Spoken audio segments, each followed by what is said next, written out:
Good afternoon now, everyone. Thank you so much for joining us. Welcome to our first Innovation Enterprise Skills session of 2022. I hope you've all had a fantastic new year and you're ready to get started with some interesting enterprise tips. We're joined today by GILL, who's a lecturer in Gray's School of Art, who's going to be leading the session today. And these skill sessions are a quick lunchtime opportunity for you to find out a little bit about something that you'll need to run your business, and also to ask some questions and find out a little bit more. So throughout the session, feel free to post in the chat. The session is being recorded, so if you do unmute and speak at any point, then that will be captured in the recording, so just be aware of that. And as usual, typical Zoom etiquette applies. Please feel free to mute yourselves so that we don't get any background disturbances. So without any further ado, I'm going to pass over to Ian to introduce the session. Feel free to share your slides and enjoy today's workshop. Thank you very much, Ed. Give me 2 seconds. I will share my screen.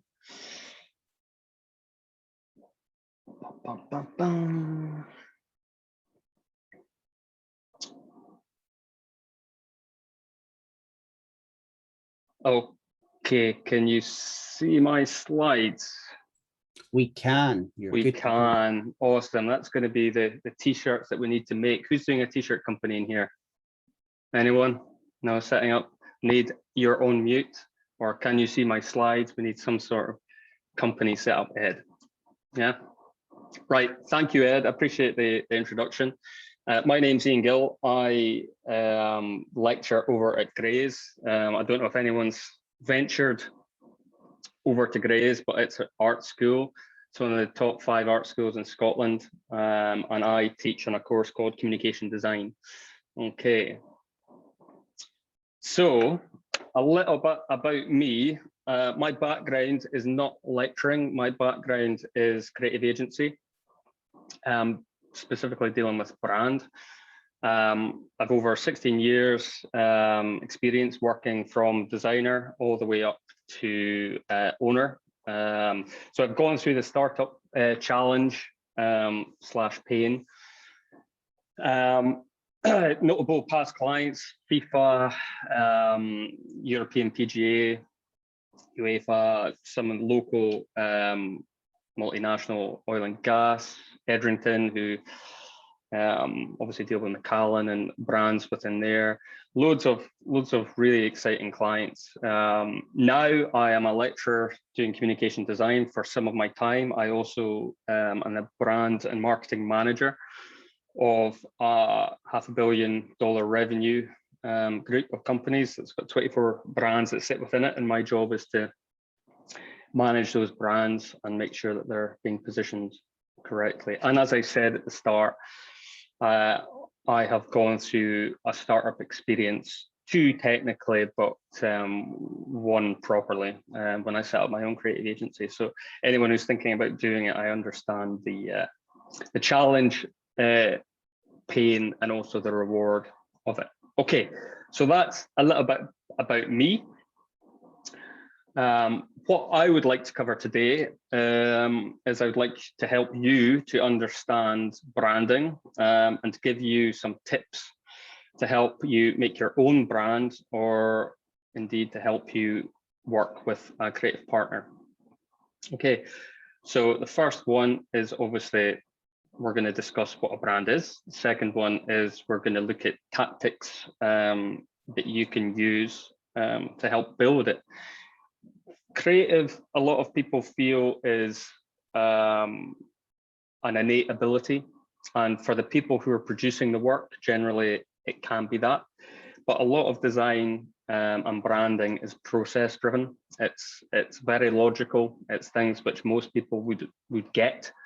But having the talent to execute and implement is a different skill set. So we're going to talk about the ingredients that we're going to need, and then you can make a decision whether you feel you have got that innate ability and the talent to produce, or whether you feel you'd be better suited off investing by using a local partner or further afield. So what I am taking for granted today, and this is what Ed's job is,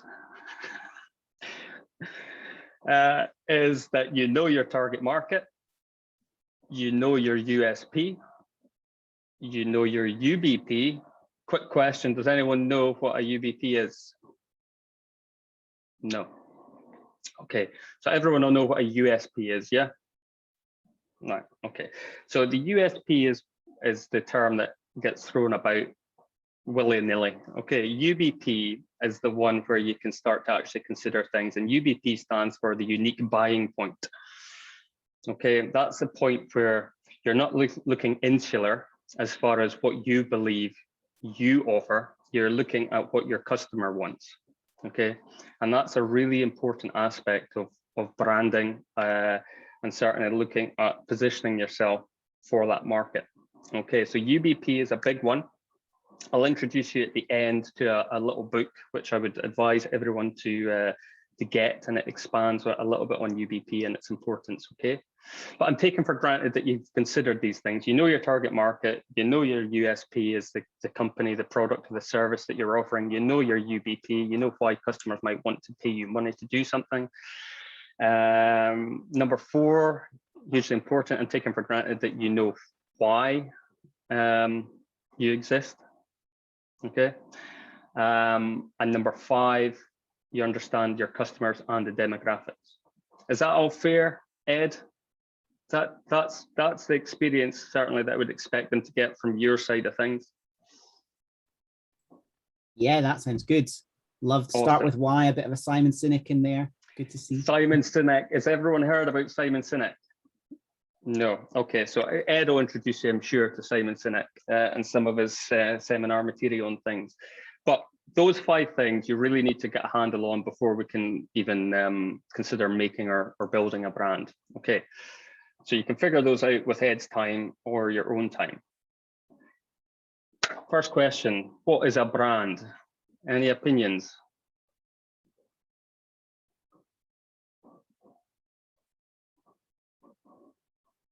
Ed, you can help me read things out. Hello. Hello. Hi. To me, a brand is everything you associate with a name. I don't know if that's correct. Cool. Awesome. That's it. What's your name, sir? What's your name? Hi, sorry, I'm muted. Andrew Hunter. Andrew. Okay. Yeah. So good answer. Everything associated with the name. Anyone else?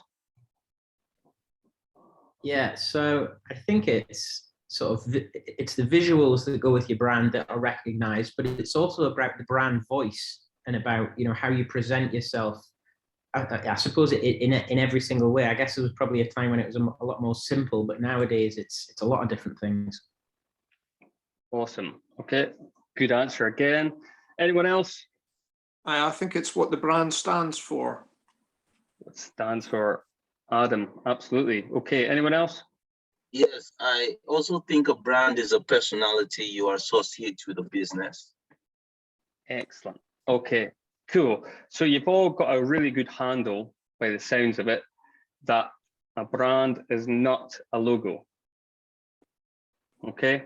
As soon as you see a brand, you see a picture, you should automatically think like the McDonald's M, you should think automatically of McDonald's. Yeah.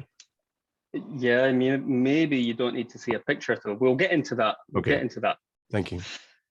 So what is a brand? David Ogilvy. Has everyone heard about David Ogilvy? The name. They know of him, maybe grandfather of advertising, 60s London, everything was booming. Communication channels was blown wide open by mass media and things.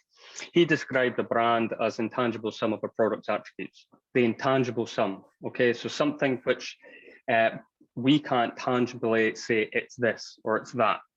Okay, so what everyone here, those 4 or 5 voices contributed, touched on that. A brand is much bigger than a logo. Martin Neumeier, who I'll introduce one of his books about the subject, he says it's not what you think it is, it's what they think it is. Okay, again, really important. This comes back to the UBP point. What's your customer's buying point? It doesn't matter if you feel that you stand for something or you feel that your product delivers X, Y, and Z. If it's not relatable to the customer, you mean nothing to them, okay? The value is pretty low. From the production side of things, if anyone's considering designing or building a logo, Martin Beirut, Pentagram senior designer, Pentagram, huge agency, he said, people forget that a brand new logo seldom means a thing. It's an empty vessel awaiting the meaning that will be poured into it by history and experience. The best thing a designer can do is make that vessel the right shape for what it's going to hold, okay? So if a brand was just a logo, would this mock advert feel right? Imagine you're sitting down, you're saying, right, I make beer. I want to sell this next beer to a customer. You've got the product, you've got it in a glass, which might be considered a perfect serve. You've shown a logo and you've got a selling message. Would that be enough?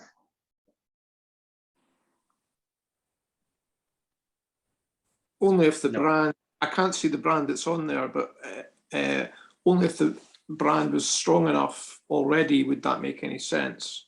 But the cut above thing's more like a hairdresser, if you ask me.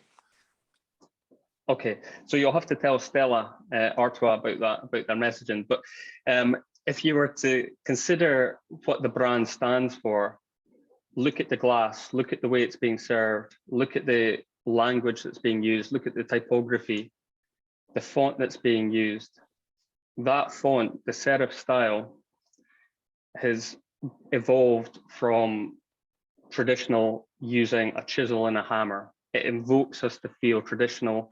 It invokes us to feel that there's an established brand at work or an established company, okay? All the visual elements that you see within this have been considered towards the brand here. Likewise, if you were to flip it and you were to use the same messaging but in a different visual style, would this feel right for Stella, knowing what we know about them as a brand? They consider themselves to be reassuringly expensive. They want you to be comfortable paying £5 for the same beer that probably costs the same as a Budweiser to make. They're selling the value and quality, okay? And in order to do that, they need their imagery to feel sophisticated, they need to look established, and they need to make a play on the quality. So the language cut above invokes that as well. On the flip side, Brewdog are the complete opposite of that. Their brand doesn't stand for that. Their brand stands for being a bit of a rebel, being different, and choosing other attributes that have got value. Do we recognize this environment? Where's this? Apple Store. Apple. Okay, so everyone on the call is probably looking there going, yeah, that's the Apple Store. Now, there's no logos there, okay? But as part of their brand, they control materials, they control lighting, they control the merchandising, they control the layout. So no matter where you go, you'll know that you're within an Apple store, even though you're not next to anything that has got an Apple logo on it, okay? Now, somebody made a comment, I can't remember who it was, but about seeing things. There's sonic branding, which involves, imagine we all recognize the value now of things like Alexa and Echo and smart speakers and things. We don't have an opportunity to show people anything, but we still want to connect with them from a brand. We still want brand recognition. Okay, so companies for decades have been developing sonic branding where they can introduce their brand just by recognition of hearing something. So quick game, I've got 6 examples. I'm not going to go through all of them because it'll take too long, but does everyone know what brand this is?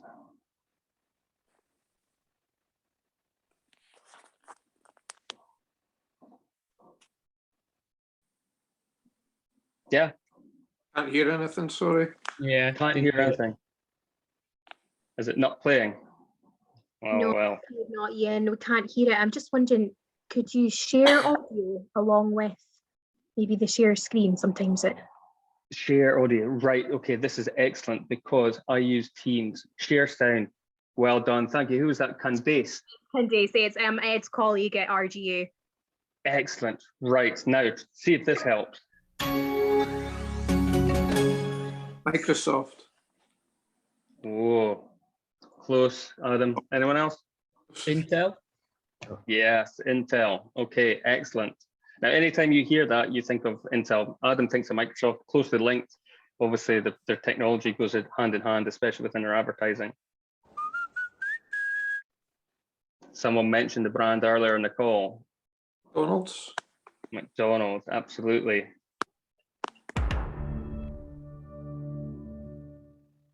That's a tough one. That's expert level. IBM or Netflix. Microsoft Windows. No. Netflix. Yes. Who said that? The sound of lockdown. Okay. Right. I'll just pick another two. Tough. That's a tough one. Audi. Audi. Adam's on it, so he's a car man. Right.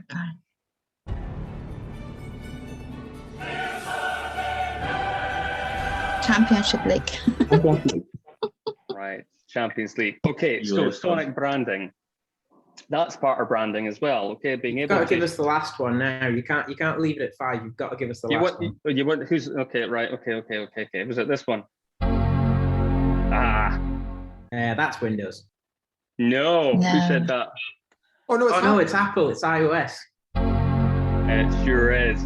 They've developed their own Sonic branding since the first Mac, and it changed ever so slightly up until about the G5, which is the G5 computer back in about 1990, and then it's stayed the same since. So anytime you hear somebody, in fact, I was going to do their ringtone, you know, the annoying one that everyone recognizes. Again, Sonic branding, everyone knows that that's just for that phone. Anyway, so that's part of branding. Smells. What about smells? Starbucks have got their own smell. Trademarking smells, scents is also part of branding. The Hyatt have got their own scent, which they make sure that every hotel smells the same. They pump in smells. Starbucks pump in smells. Even though it's coffee and you would expect to smell the coffee being brewed, they actually pump in artificial coffee. Rolls-Royce do the same. They've trademarked their own new car scent, okay? All of these things build into being able to recognize a brand, no matter if you can see it, you can smell it, or you can hear it. Okay, so this is what branding is. It's about recognition. Now, of course, a lot of this relies on people getting exposed to it, seeing it, hearing it all of the time. That's dealing with advertising. However, if you can stay focused and you can maintain consistency, then you can start to build these types of recognition. Okay, now, everyone recognizes Betty Crocker, don't they? Yes. The goddess of baking. Okay, she has developed, not aged too badly since the 40s. Okay, she is actually a man, not from Mad Men, but she was actually a man called Samuel GILL, who was in charge of their marketing for a company who made baking produce back in the 30s and 40s, and he was getting customers querying how they could better improve their baking. So he was writing letters back in those days. He's obviously writing letters back. And just for a bit of a joke, but a bit of a test as well, he started signing off the letters as a Betty Crocker. He made up this name. And the reason he did that was because he felt back then in the late 30s, 40s, writing advice about baking coming from a man to a housewife wouldn't be perceived, it wouldn't be understood, and it wouldn't be given the credence that necessarily it should have. So he felt he would get better connection with the customers if he pretended to be a housewife. Okay, so Betty Crocker never existed. Her image is obviously a make-believe lady. But in 1945, Betty Crocker was actually named the second most popular woman in America. Okay, behind the first lady, who was obviously Roosevelt's wife. Okay, so that's an example of a brand recognizing what the customer needs from the brand. Okay, they recognized that in order for them to communicate with their audience, they needed to have a certain persona. Some of this Ed will go into. I'm not going to touch on everything, but certain brand attributes also have a huge impact on how you're perceived. In this one, I'm going to speak about price and also origin. So value perception. Back in 1996, Grey Goose was formed. Okay, Grey Goose was formed. It was a idea in a man's head. The same man developed Jägermeister. Okay, and he began pitching this product, which he hadn't made yet. And the way that he was going to position his brand was it was going to be the most premium vodka that was going to sit within the market. At that time, Absolute Vodka was seen as a premium brand within America. And as part of his pitch, he said it would be double the price. He had no product. There was nobody able to test anything, couldn't taste it. But he said it was going to cost twice as much. Okay, the value of the brand in this case, or the product, the value of the product can imply that there's quality within the product. In addition to the price point, he also, back in the 90s, we weren't quite as sophisticated as our alcohol consumption maybe is now, especially after lockdown. But back in the 90s, we considered France to be the pinnacle of alcohol. Okay, champagne was seen as, if you were to go to a party or you were to give somebody a gift and it was to be a remotely expensive gift, you would maybe go and buy a really nice bottle of champagne. So France, as a country, has an attribute about being a quality producer of alcohol. So he decided that in his bottle of American vodka, that he would put a French flag on it. In the end, he had to import water from France to help justify that case, but it was never within his plan to do it.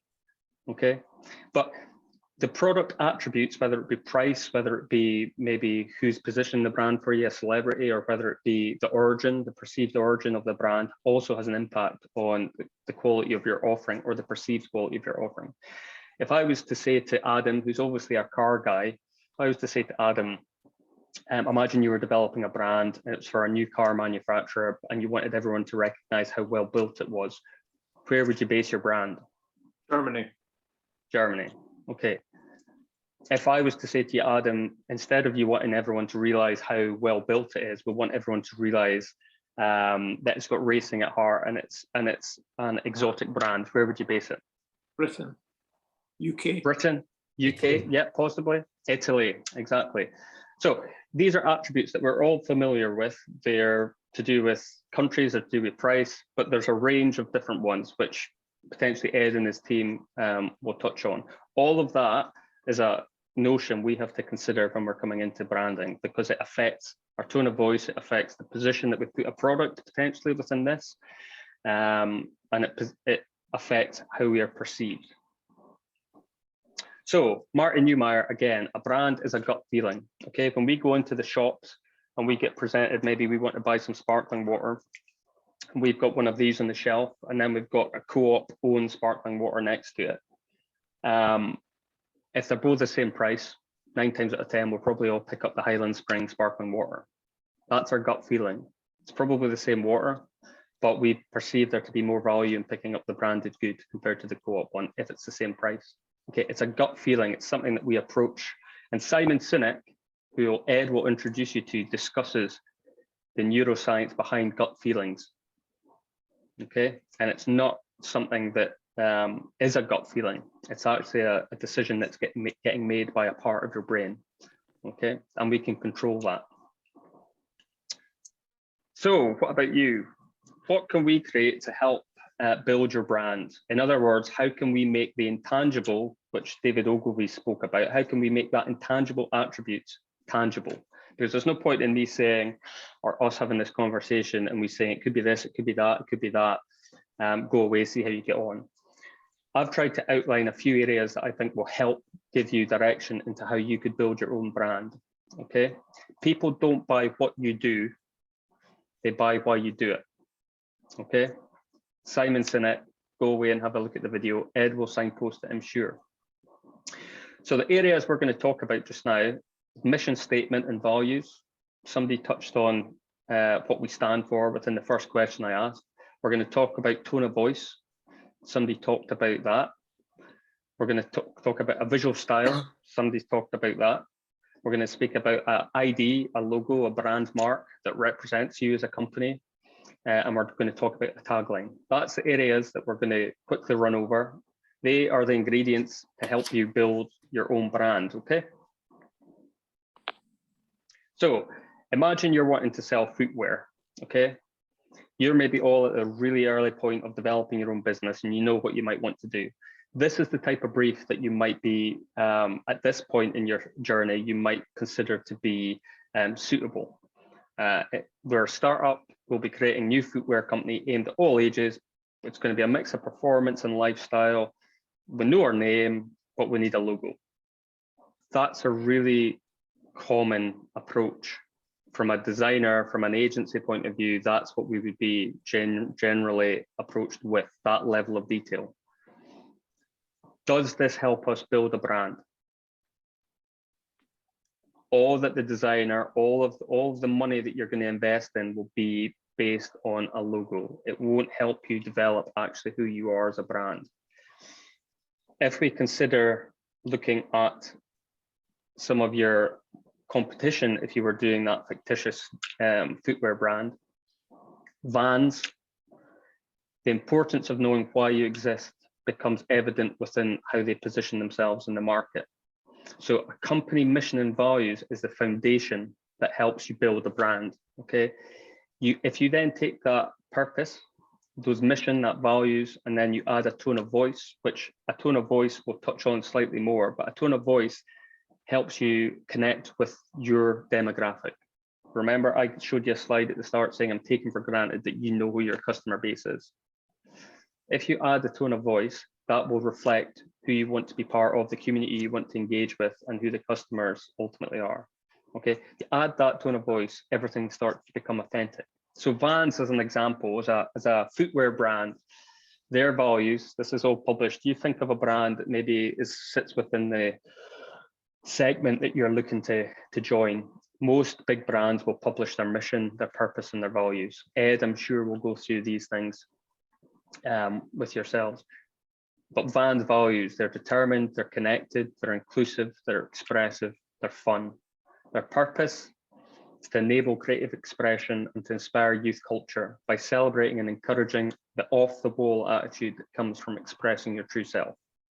Now that's much more than we make trainers. And by having that flavor and that color allows a designer or yourself to start judging what you should look like or how you should train. So if you were to look at an example of what Vans position themselves visually, does this look creative? Does it look fun? Does it inspire you to be expressive? Look who they're partnering with, artists, creators, youth culture, look at who the models have chosen for their advertising. Without that language at the start, without that purpose, without those values, you'd be walking into the room blindfolded and you'd really be developing a brand that had potluck associated to who are you actually targeting, okay? You flip that over, same segment, and you're looking at footwear, but this time it's Nike, okay? Nike's mission is to bring inspiration and innovation to every athlete in the world. And they put an asterisk next to athlete, and it says something along the lines was by athlete, we mean every human being, okay? But their mission is to inspire, to create innovative equipment, and to help you get out and do things. If you want to be an athlete, they'll do it. If you want to be someone who goes out running at night, they'll help you do it. Their values are community, sustainability, diversity, social responsibility, and they're socially responsible. You look at that and how they come across within their brand. Look at the tone of voice. Are you inspired? They're saying, just do it. Stop dreaming, start working. The shoe works if you do. Rise, run, rest, repeat. All of that tone of voice, all of that imagery. Look at the metaphors behind stop dreaming, start working. It's above the clouds, you're flying up there, common idioms that we speak about, you know. Everything is there to inspire you. It's not there to inspire creativity or to express yourself. It's there to get you out and to get you working. Okay. Without that foundation, you or your creative partner that you're working with won't know how to visually position your brand. Harley Davidson. If one of you came into me and said, right, I'm making a new motorbike, it's got 2 wheels and an engine in the middle of it, I need a logo, I would be completely blindfolded. Harley Davidson: integrity, accountable, encourage creativity, inspire teamwork, diversity. Their purpose: more than building machines, we stand for timeless pursuit of adventure, freedom of the soul. And then you look at the work that they produce. Okay, screw it, let's ride. Spirit you're born with. Song isn't born to be status quo. Look at the people that they're placing within their adverts. They're speaking about freedom. They're speaking about being individual. They're speaking about adventure. That's what their brand stands for. That's how they position it within the market. But on the flip side, Ducati, their values are style, sophistication, performance, trust. The world's most attractive motorcycles are the result of a deep commitment to racing competitions. They are the purest expression of refined skill, unmistakable design, and above all, great passion for bikes. Okay, Ducati is owned by Audi, German brand.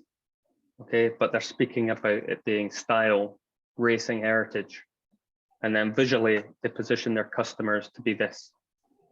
Okay, so in order for you to build a brand and to even build your company, you need to recognize the customers you're aiming for. You can't have your cake and eat it. You can't touch on every single customer and hope they'll buy your product. You need to target things, and you need to be really clear with people so that you have an audience. You'll find that people like Audi will buy brands or build brands for customers. They won't try and sell a BMW bike or an Audi bike or anything to every customer. They'll differentiate the customers and they'll provide a brand for that customer. Okay. Tone of voice. Anyone from Edinburgh? No? Okay. So a local example, if you don't get the tone of voice right, you're going to find yourself speaking like someone that your customers can't relate to. So if you were to flip those Harley Davidson and that Ducati adverts and you were to look at a different tone of voice, if you weren't in control of that, your customers won't relate to you and they won't feel it's a valuable product for them. So you need to know what your customer sounds like. You need to know what inspires them. If I was to go down to Edinburgh and I was to order some fish and chips and I asked for some salt and vinegar, they would look at me and they would say, I know that you're not from Edinburgh, because it would be salt and sauce. Local dialect, local tone of voice, everything is important when you're coming to your branding. So in order for you to get to a point where you've got a truly authentic tone of voice, you need to know what market you're hitting in, what the customer's like. So we've looked at mission and values, we've looked at a little bit of tone of voice. Now we're looking at logos, the thing that probably everyone was expecting. How do I make a logo? Logos should be simple and memorable and timeless. Okay, really challenging for people to make a logo with all of those things. It should be like a person. So Ed, I'm going to pick on Ed. You should be able to look at Ed and recognize Ed. I know nothing about Ed, okay, but I know what he looks like. That is what your logo is. It's something that you can recognize and associate to the company. Don't overcomplicate and try and tell your whole story within your logo. Okay, your story will change from today to another year to 10 years. Your story as a brand, as a company, will change. So don't try and make your logo today fit 10 years down the line. The chap from Pentagram, the designer who I had a quote from, it's a vessel. Okay, make it as big as possible and as flexible as possible. So you make it appropriate for your audience, i.e. if you're looking at aiming for children, think about what children like, look at the styles that engage children. You're looking at technical, make sure that it feels professional. Keep it simple. Try and reflect why you exist, not what you sell. Okay. Think about relevant iconography as well to sit alongside your typeface or your logo, however you're going to do it. You can use a tagline to help expand your story. We'll go into taglines in a little bit. But seriously consider hiring a graphic designer with a good track record. Don't go into making a logo thinking that you can do it, no problem. Okay, it's a high risk thing to do. You can ultimately damage the perception of who you are as a company. Whereas if you built the building blocks that we've gone through there, you could brief a designer and they could produce a professional logo for you that fits the bill. Okay, but if you were to look at some of these examples I've placed on here, Amazon, okay, I'll show you what Amazon's logo used to look like. Okay, but Amazon are trying to reflect in this logo, they're trying to reflect who they are. They'll give you anything from A to Z and they'll put a smile on your face. Okay, really straightforward, typography based, and they're not trying to visualize everything that they sell. It's impossible. It would also be limiting. Okay, LinkedIn as well. What do LinkedIn do? Well, it's a community. It's a space that you can all go and join and be a part of. So they put part of the logo in a space, in a box. Apple, obviously strong iconography that hasn't changed. FedEx, when we consider how we could potentially reflect why we exist, FedEx is a good example for how somebody, a very talented designer has managed to do that. Does everyone recognize the hidden aspect of FedEx within their logo? In designer speak, it's called negative space, where you use objects to create other objects within a gap. So within FedEx, can everyone see my cursor? Yeah. So FedEx within their logo, they've got an arrow. That's to reflect that they move things. Okay. IBM's logo, the reason it's got lines is because the designer wanted to reflect speed. This logo has been in existence since the middle of the 20th century. And one way that people can use or reflect speed within design or creative is to put lines against something. And what do IBM do? They speed up our day. Back then it was, introducing computers to people that never thought they needed computers. Why do you need a computer? Well, you can do X, Y, and Z much quicker. It's about fundamentally improving how we work, improving how much work can be done at the speed of it and productivity. And then the final example here I've got Stanley. Okay, most people will recognize that Stanley make hand tools. Most people will recognize what their hero product is. It's a knife. They've tried to reflect that within their typeface there by taking a little cut out of it. Really straightforward, really simple, but all of these examples show a really basic approach, but knowing fundamentally why they exist. Okay, on the flip side, common logo mistakes is this type of work. And in here, I've got Amazon's first logo, and I've also got Apple's first logo. Okay, now you wouldn't be surprised. Oh, yeah, sorry, Andrew, hands up here. Sorry, just on that last slide, you said consider hiring a person. But how do you know what is good at your price bracket if you're not in this world, if you're not a designer? Because obviously it's startup, money's tight and you don't want to throw it away. No, but you have to consider this as an investment. You get this wrong and it's going to be really difficult. Okay, so how do you choose a good company, a good supplier? I can go into a little bit about that towards the end. Okay, but most creative companies are hired based on track record. You can see what they've achieved for another company. Also, most creative companies are flexible when it comes to budgets. Okay, there's a good local company that work with startups who are extremely talented, who are aware that startups don't have a lot of cash, so they'll maybe offer you, maybe they'll ask for a little bit of equity, or they'll look to partner with you in some aspects. It depends on what value you put towards things and what you're willing to pay for. But this the brand, the creative is just as important as anything else that you might be considering putting your money into.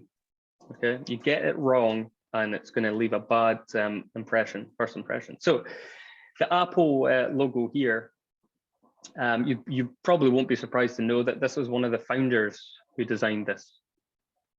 Okay, this is what happens when founders generally who don't understand branding get involved. Okay, they've missed the point. Within 2 years of developing this, Steve Jobs came in and said, no, we've got to simplify this. We've got to create a symbol. Okay, Amazon, they used to use a picture of the Amazon. Okay, it reflects nothing to do with what they do, but it just reflects the name.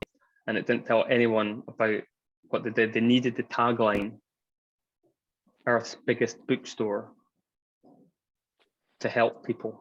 Okay, and then the other examples here are just really bad examples of design. Now, Andrew, your point there is, how do you know?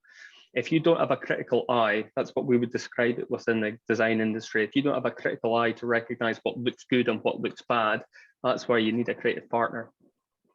Okay, not everyone can do it. Okay, not everyone can get up in the morning and dress themselves to look stylish. It's just a part of us. Some creatives won't be able to work logically and methodically through doing books. So we'll employ somebody who can do bookkeeping. We've got to recognize sometimes what we can and what we can't do and what we're comfortable with doing. Okay. But if you are taking on the challenge, poor design, typography, colors, it's not scalable. The balance isn't there. Your designs are overly complicated. You're trying to tell everyone about what you do within everything, within all of the icons that you're doing. Or you're misjudging your iconography. I was going to put some examples of poorly constructed logos with poor icons, but most of them are either insulting or rude.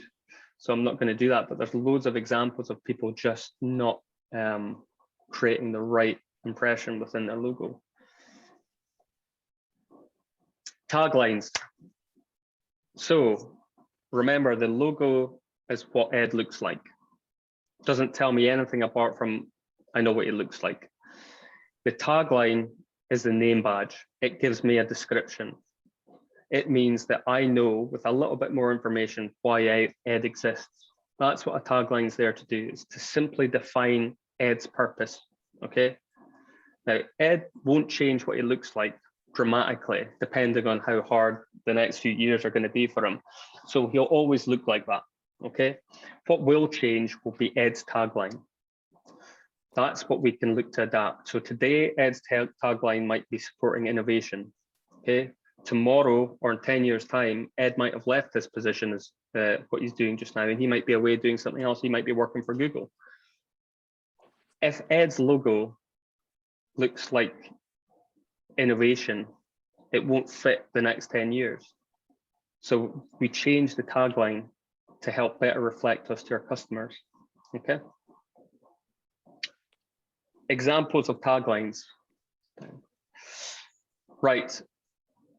I've pulled 3 brands that all do work in the same segment, pretty much do the same service. Okay. And this is to illustrate what a tagline is there to do. Does anyone want to shout out what Deliveroo's tagline is? Food delivery. Pardon? Food delivery. Food delivery. Home delivery. Okay, anyone else? Food delivery. Oh, somebody shouted it out. We get it. Yes, who was that? What's your name, sir? Me, Adam. Adam. Yes, so food, we get it. Okay, so simply, if you were to sit down and you were to challenge a designer or a creative company or yourself as a Deliveroo employee and say, come up with a tagline which tells our customers what we do. It's pretty simple. They go and get food, okay? They've also managed to build in, within their language, within their tone of voice, that they understand what good food is and that we enjoy food. Just within those 3 words, but fundamentally, simply, they have outlined why they exist. Okay, Just Eat, same service. So what do they say? We got it. We got it. Okay. Uber Eats. What do they say? This is putting your COVID experience to the test here. Bring it. Okay, so Uber Eats brings it. Okay, so when you're coming up with your tagline, think about the purpose. Try and simplify it. Okay, that will help weld it to your logo. So you're not trying to tell your whole story within your logo. If you can get across why you exist within your logo, great. If you can't, don't overcomplicate it. Keep it simple. Add a tagline which simplifies things.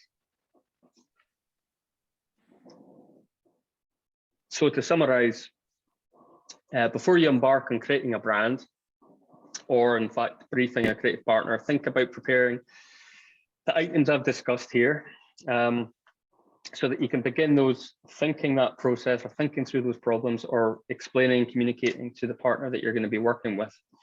Why you exist, give us a mission statement and values, give us a tone of voice.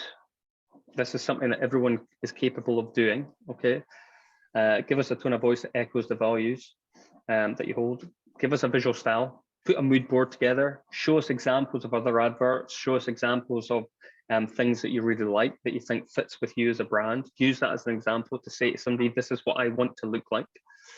And think about a tagline, think about some words which you feel defines what you do simply. Okay?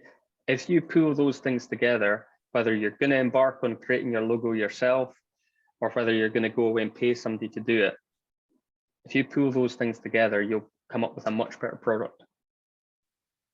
Otherwise, you'll walk into a studio or you'll start yourself knowing that you want to sell trainers, but you don't know why, you don't know who to, you don't know what you want to look like, you don't know why somebody else is going to want to buy them.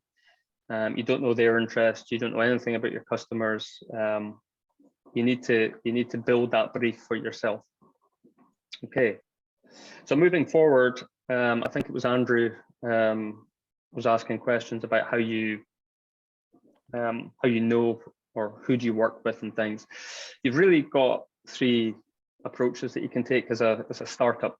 You can do it yourself, which is obviously going to be the cheapest, but the cons of that is you're putting yourself at huge risk to damage the perception of your product. You only get one chance to make a first impression. Okay. The second way of doing it is kind of hybrid, where you do all the thinking, you know why you exist, you know where your brand should be positioned, and then you subcontract, you pull in a photographer, you pull in a designer, you pull in a copywriter to write your tone of voice, you pull in various specialists to do that.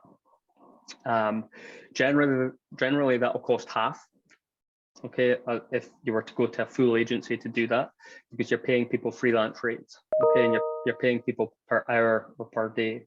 So the benefit of that is you get the balance of having a professional do the work for you, but it's at a rate that is half what a commercial rate would be. The downside of that is you have to manage those independent trades. It's like if you were building an extension yourself. You've got to make sure that everyone's doing their job, everyone knows why they're doing certain work. They're not working in silos. They know overall where they input, and they need to work and tie in with a designer if they're a copywriter, and everyone needs to have the same vision. That would be your job to manage that, and that's where the difficulty might lie, is that you might employ a designer to do one thing, and then the copywriter to do your language and another thing. And if they're not talking, if they're not aligned, then you're going to get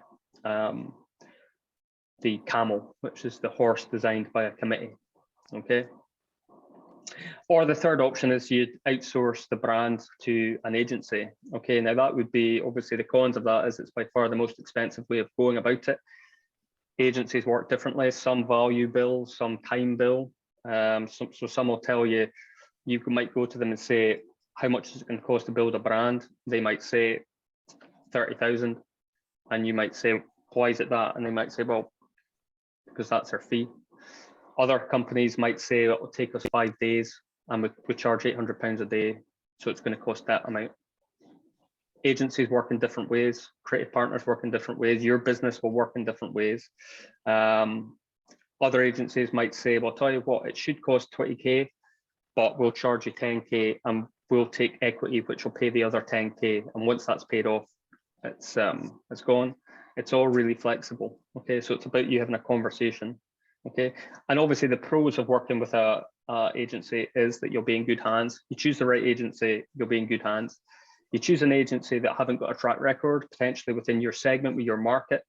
You'll find certainly when I was doing things, we've got a reputation for doing public schools. And that allowed us to enter that market, and everyone knew that we had a good track record to do that. So if you're working within a certain market, you might want to go and find an agency that's got experience within that market, so you've got real confidence that they can deliver. Not all creative agencies will give you what you need, so you need to do your own homework on that. Okay, but in all instances, having your mission and values, tone of voice, visual style, tagline, etc., prepared or even just considered will help you move much quicker through the process, and it will ultimately save you money. Okay.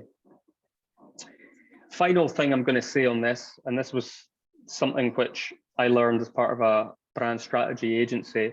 A lot of the time we worked with companies who were looking for an exit. So they built up to a point where the owner, operator, the founder wanted to move out of it. And we dealt with 3 or 4 brands who were looking to make that transition.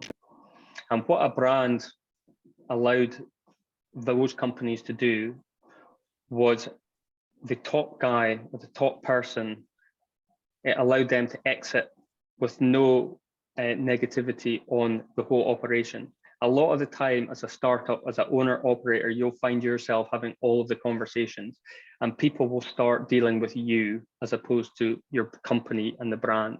You want to get to a position where no matter who they're dealing with, they get the same experience, they know what they're getting, they've got trust in all the staff. And then that means one day you can walk away and your market isn't impacted. The last thing you want is to build an empire that when you try and exit has got no value, because ultimately you are the value. You want to make the brand the most valuable part of your business. Okay, that will allow you to get an exit. So use your brand to establish consistency and ensure the experience for your customers will be exactly the same when they interact with you. Okay. Anyone embarking on doing any of this themselves, there's various resources to help you get started. Adobe Suite is where you can create things. iStock is where you can access royalty-free imagery, maybe that might reflect who you are, the products or the customers that you're working with. Squarespace is a good resource for you to build a web presence really quickly and really professionally. And on RGU's campus, we have got a design/print company called the Gatehouse. So you should definitely have a look at them if you're looking to get anything printed or designed or help you at all. Okay.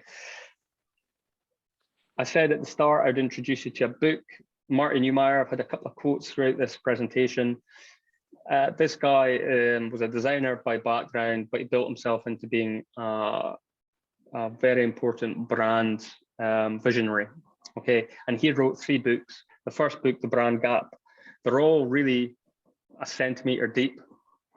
A5 books, really consumable, visually led, but he was getting fed up having conversations with CEOs who didn't understand what a brand was. So he would end up turning up to a meeting and they would be asking him, we want a blue logo, or we want this, we want that. And he would have to explain to them, actually, no, we need to build the brand first. So he wrote his books to be consumable by them within a local domestic flight in America. So within 3 hours between him meeting them or them meeting him, they would be able to understand what the brand was. It's a valuable book. There's also a video on YouTube where he discusses what he feels about a brand, and I would definitely encourage anyone who's doing this to go and get some of his books. Okay. Any questions? 4 minutes of questions. Could you give me your own opinion on things like when you get like companies like Moonpig? I mean, that was a bizarre name that they came up with, and try to register that to what it was actually doing. There was no sort of tagline with it. So I was just wondering what your thoughts were on that. I wouldn't know enough about Moonpig's tagline. I wouldn't be able to comment on their tagline. I don't know what it is or what it used to be, but certainly developing a name when you're looking for a company name, you're looking to make, especially a web-based business and things, and you're looking to trademark, you're looking to have any type of ownership, generally you'll have to come up with names which no one else is using. So it's almost irrelevant as far as the name goes. It's what the experience that they're going to give you, that's what's going to build the brand. So I mentioned really early on that, of course, branding is built on our experiences, and those experiences need to be around us every day. So Moonpig spent a fortune doing above the line advertising, large scale TV advertising, mail dumps, they were everywhere. And then Funky Pigeon came on the scene and did the same thing. Okay, Funky Pigeon, Moonpig doesn't really, the first thought is not a card for your mum's birthday, but by putting it everywhere on the TV and by explaining what they deliver, that's kind of where their brand came from. So it's not so much about the name there for them. Okay. Same as Amazon or Apple. Amazon was called Amazon because of the alphabet. This is back in phone book days. Same as Apple. Steve Jobs' previous employer was Atari, and he wanted to be above Atari in the phone book. So went down, he said, right, I'll be called Apple. And then they backwards engineered it to be, it's actually Newton's Apple. And then it's like, no, it's not about Newton's Apple at all. It's just, that's why they did it. So coming up with a name is not so much a priority. Knowing why you exist is a priority, being able to communicate that. Yeah. I was just going to come in on there, Ian, about Moonpig. So I think, if I remember correctly, Moonpig might have been the nickname of the founder. And you often find with some of these random names that they've actually come from very unusual places, and sometimes they're completely made up. But I think especially Moonpig, because it's so unusual, it grabs people's attention because people wonder and think, well, what on earth is that? So I wonder if there's been a bit of a play on that, but definitely have a look at the research behind some of these names. I think you might find some of the history quite interesting, Adam. Oh, thank you for that. Yep.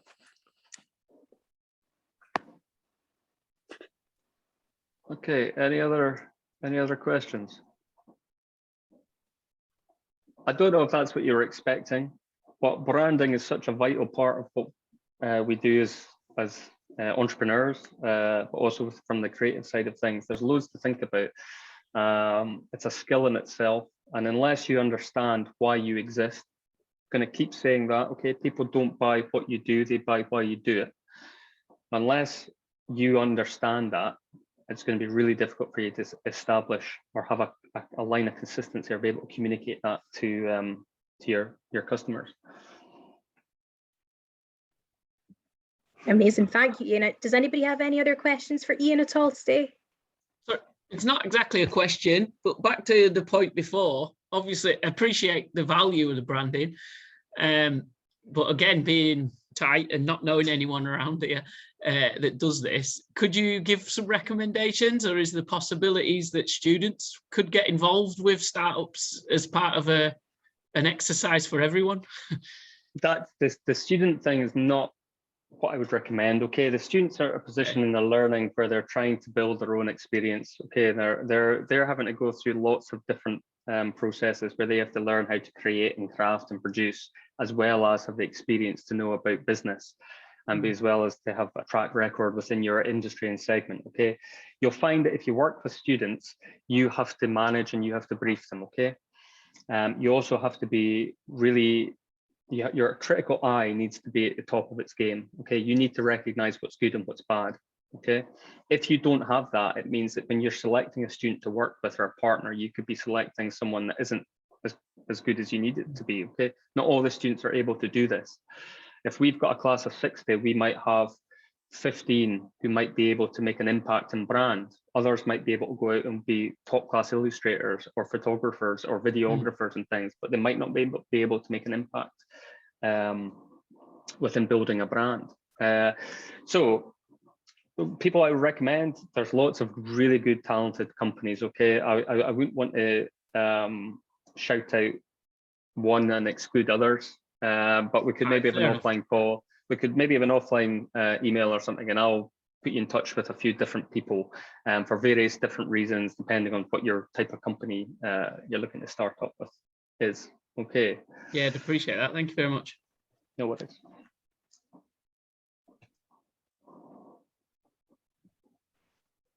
Anyone else for questions? No? Okay.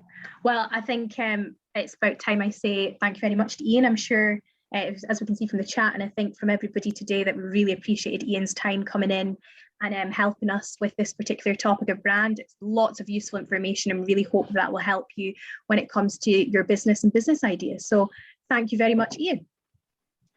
No problem. Pleasure. I wish you all the best. Okay. Thank you. Cheers. Thank you. Come on.